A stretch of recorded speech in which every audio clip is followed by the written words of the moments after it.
Okay guys, back with another video. Today we're doing Genesis 4.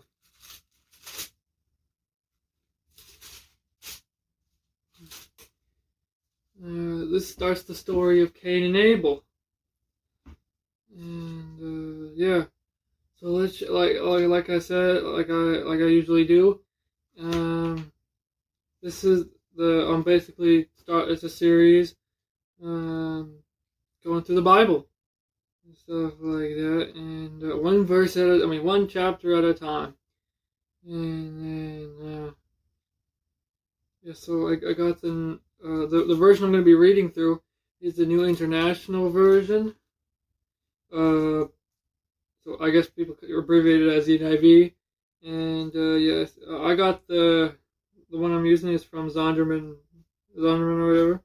Student Bible. It gives me introductions to each chapter and to each introduction to each book, and gives like some insights and notes in there and stuff, which is very helpful, and breaks it up into sections. Like for example, with Genesis 4, there's a little label called Cain and Abel, which is nice. So it breaks things up and stuff like that for the person that's just learning, which is me, and stuff like that. So yeah, in the beginning there was like a little card thing in the top right to the playlist. So that's in progress. So check that out. And let's get into it. Genesis chapter 4. Adam lay with his wife Eve, and she became pregnant and gave birth to Cain. She said, "With the help of the Lord, I have brought forth a man." Later she gave birth to his brother Abel. Now Abel kept flocks, and Cain worked the soil. In the course of time, Cain brought some of the fruits of the soil as an offering to the Lord. But Abel brought fat portions, or Abel or whatever, brought fat portions from some of the firstborn of the flock. The Lord looked with favor on Abel and his offering, but on Cain and his offering he did not look with favor. So Cain was very angry, and his face was downcast. So in the book, in here, it has a little note on the side saying that it was never like explained why. We don't know why God did not like Cain's offer and stuff like that. Maybe it was because Cain did it just to get God's approval or something like that. I don't know. And while Abel had some other, I think it was reason or something like that. I think it might have been like the state of their spirit or something like that. I'm just guessing. If my brain has to be picked on it, but of course, I don't know. I'm a new believer and stuff, like a fairly new believer, and stuff like that. So, but I'm just thinking about it and stuff. It says in the Bible right here in the note that it could have possibly been his Cain's attitude compared to Abel's, which makes sense. And because on the one hand, whether God, no matter how God responds, you shouldn't. You should be happy no matter what to please God. You shouldn't, what's it called, want revenge or something, or be angry just because God appreciates one thing over another or something like that. You should always want to please God no matter what. And maybe that's the idea and stuff like that. But who knows? I'm just rambling. Anyway, let's keep going.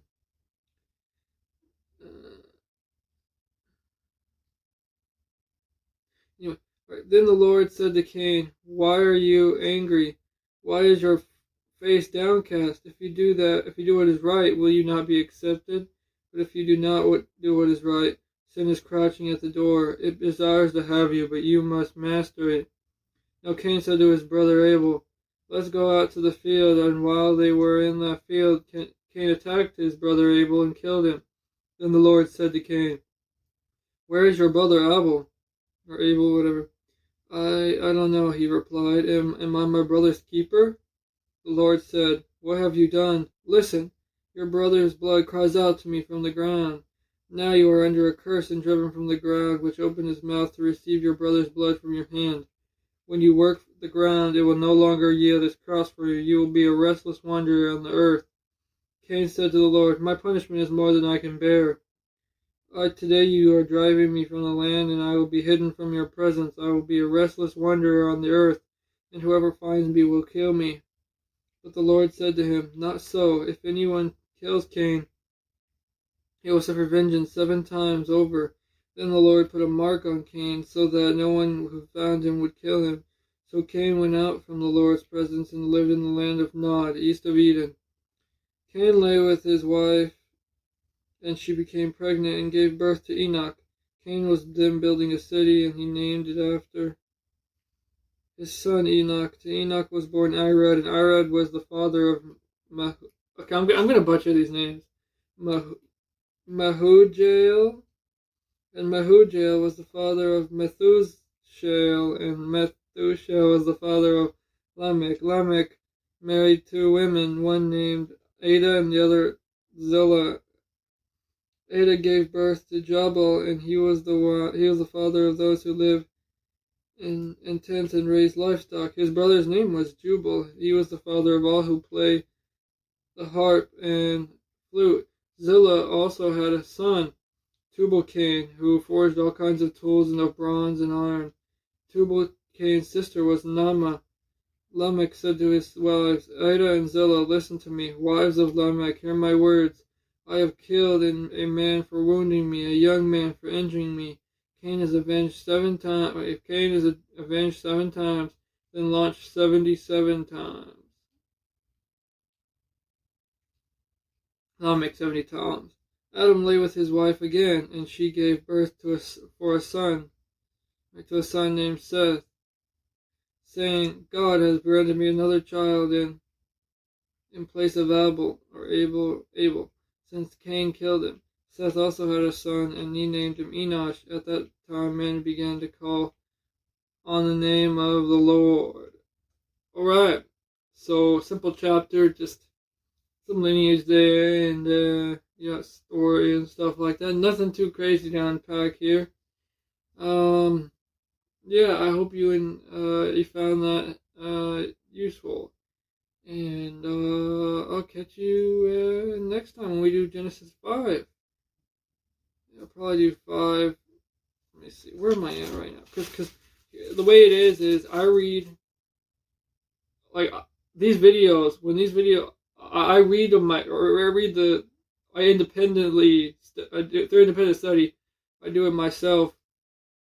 I read it myself alone because I want to read it alone first. And stuff like that. And then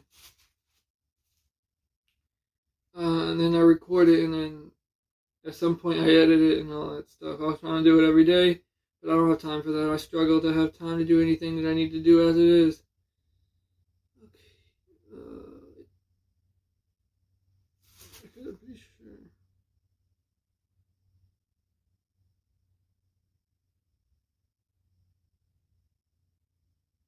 Okay. Yeah, so I need to do 5, 6.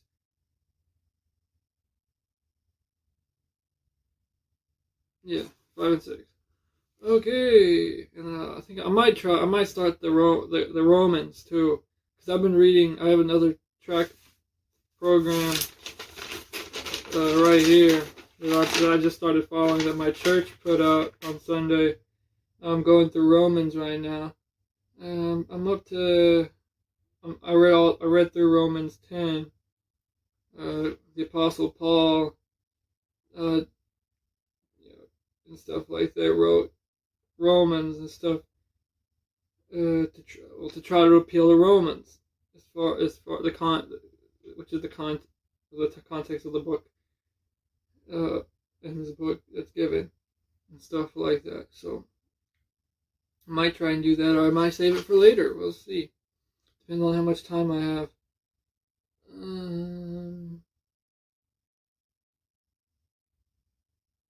Yeah. Anyway, that's the end of that.